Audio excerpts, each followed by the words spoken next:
I just wanted to show you all that clip to show how at first Dia de los Muertos can feel like a sad time, but it really is meant to just remember those who you have lost and celebrate the life they have lived. Mucho cuidado, señores, porque la muerte anda lista. En el panteón de Dolores ya nos tiene una posita. Every year, when the chilly days of November come, my family and I celebrate a very special holiday in our culture. Dia de los Muertos is a 2-day celebration where we honor our deceased loved ones by celebrating their life instead of mourning their death. Nos hace tirar la pata y yo me le escapé una vez, pero por poco y me atrapa.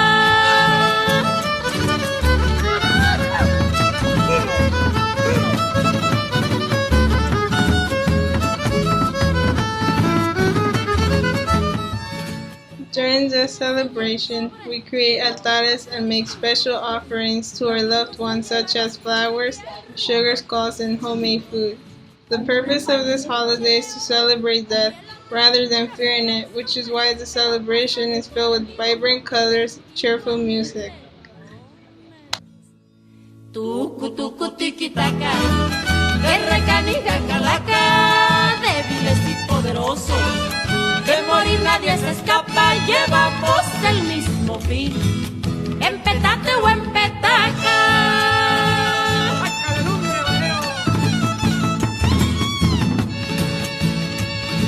Yo conocí un comerciante, bueno para robar al cliente. My family passed on several stories to me, but I was really curious to know where the roots of this holiday came from. Lo mandaron al infierno pa' que el diablo lo caliente. Tucu, tucu, tiquitaca, que recanija calaca. A todos esos careros, llévatelos de corbata, indeseables usureros, chupan como garrapata.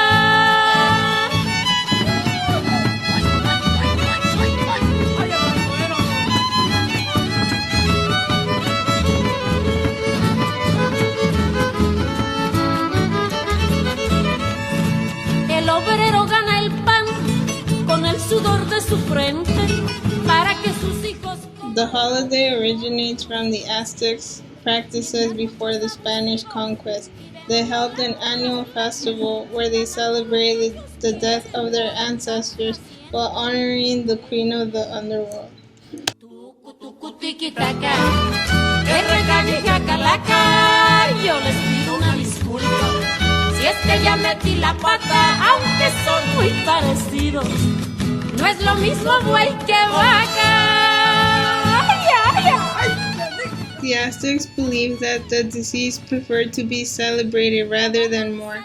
When the Spaniards came and tried to impose Catholic beliefs, their attempts failed, and what resulted was a tradition that falls on All Saints Day and All Souls Day. No tiene compensaciones, con esto del mini sueldo no alcanza ni paca. Millones.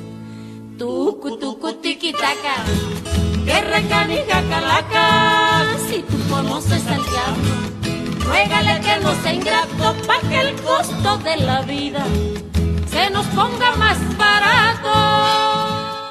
Dia de los Muertos is a very special holiday because it helps the community come together through the power of music and dance. It is a celebration that unites the past, present, and future in one place, similar to how Perea talked about powwows. Mucho cuidado, señores, los que ya son votadores. Ahí vienen las elecciones con sus manipuladores. Y cada partido dice que votar por ellos. By singing and dancing to songs that remind us of those who we have lost can help bring a sense of family to the community, as well as comfort to people who are mourning by making them feel like no one they have lost is ever too far. A sonarnos la matraca viene prometiendo mucho, pero dará pura tucu tucu tiquitaca.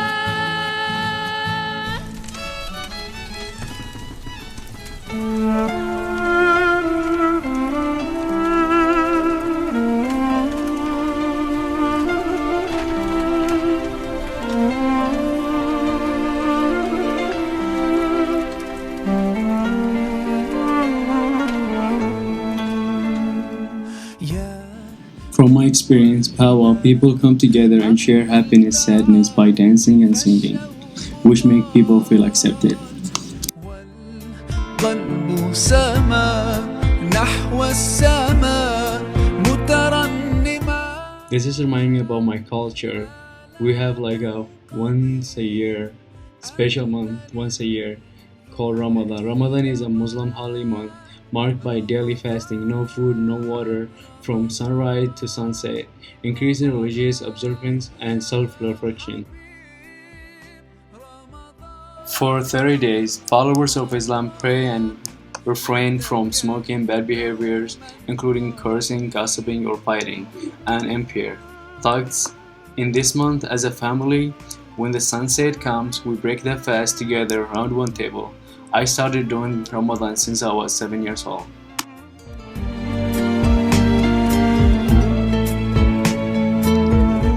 For example, there is a special day called Eid al-Fitr, marks the end of Ramadan, and it is the first day of the Islamic month of Shawwal. Many Muslims attend communal prayers, listen to a khutbah, which is a sermon, and give zakat al-Fitr, which is the charity in the form of food.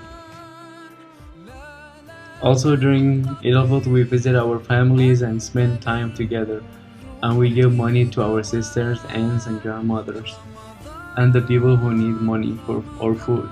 This is a spiritual moment to be close to other people or family, because sometimes some of my family live in different cities, and during Eid al-Fitr we gather and see how we are doing and keep the family close.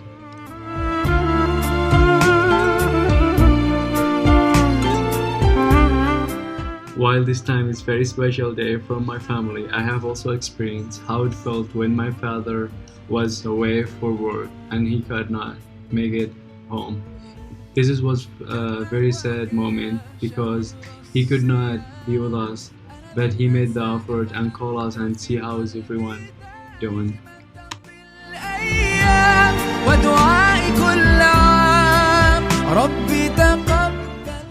There is another month which is important to us as a Muslim, which is called Eid al-Adha, which is translated as a festival that commemorates Ibrahim's willingness to sacrifice his son Ismail as an act of submission to God, and it is one of the most important celebrations for Muslims.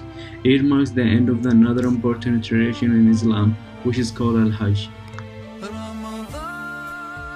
Okay. This month we also visited our families and be together, and some of Muslims around the globe, they go to Saudi Arabia, the place called Mecca, and do Al-Hajj, which means when people come together and like do some prayers to be close to God.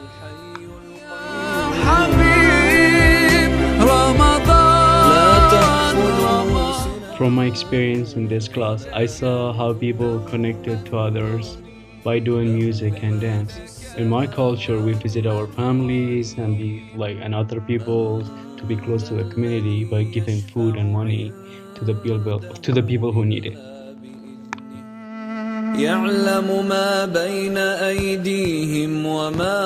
In conclusion, I want to say comparing to powwow and my culture, how they survived all these years. And it's not because of practicing and keep doing it, and also teaching to the children and keep it alive through all these years and sharing it with others people.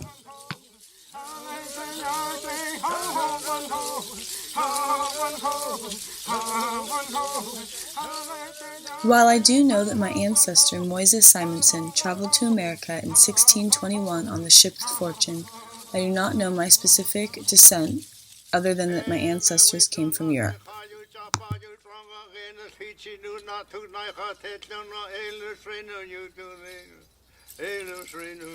However, I was lucky enough to be raised surrounded by the traditions and ceremonies of my stepfather's culture, who is a Native American in both the Yurok tribe and the Big Lagoon Rancheria.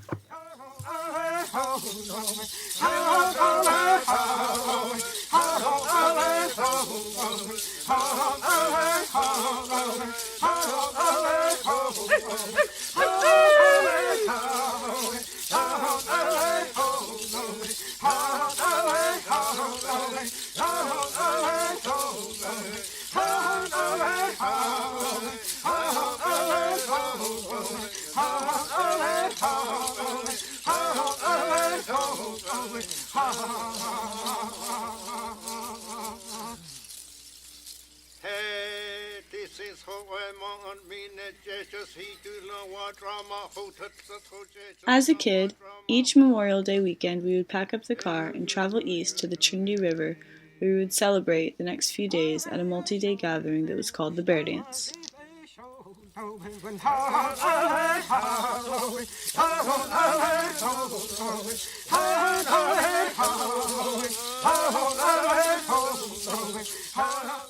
People come from all around the world to come camp out at the bear dances, enjoy fresh smoked salmon, participate in dances, share stories, and mostly, the primary reason of the bear dance is a healing ceremony.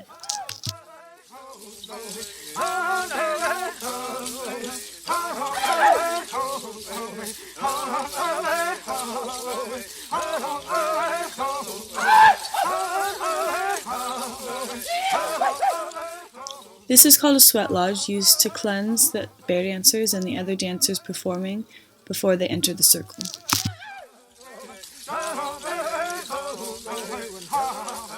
As explained to me by my stepfather, who is himself a bear dancer, when someone puts the hide of a bear on, they can then embody the spirits of the bear and channel its energy into healing powers.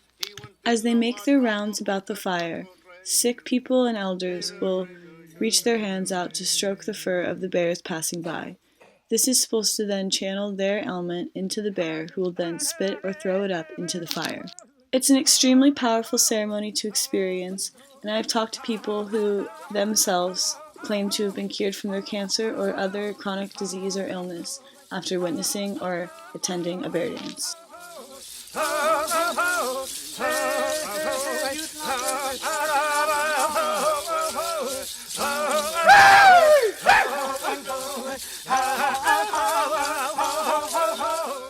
Bear dances are most commonly performed by men, but in recent years I have seen a few women take on the circle.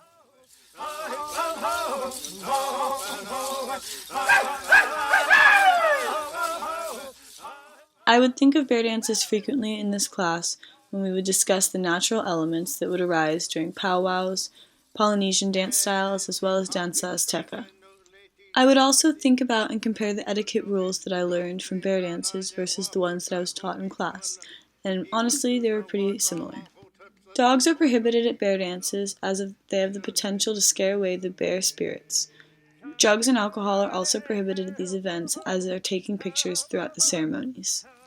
One aspect of the etiquette that may seem a little odd to some of you is the idea of Moon Hill.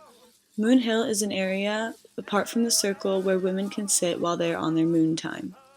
The moon time is seen as a very powerful time where the woman is going through her own self-purification ceremony in some way. Moreover, it is not good to mix ceremonies because they tend to cancel each other out. For this reason, as well as the powerful presence that women are seen to have in Native American culture while on their moon time, women do not tend to participate in most ceremonies or dances while on this time. This is congruent with when I talked to Jessa Ray Growing Thunder and asked her if there was a similar experience for her as a woman in powwow circuits. She said that the most traditional people do not participate in dances while on their moon time, but in the recent years, more and more women are losing this tradition and finding it okay to enter the ring while on their moon.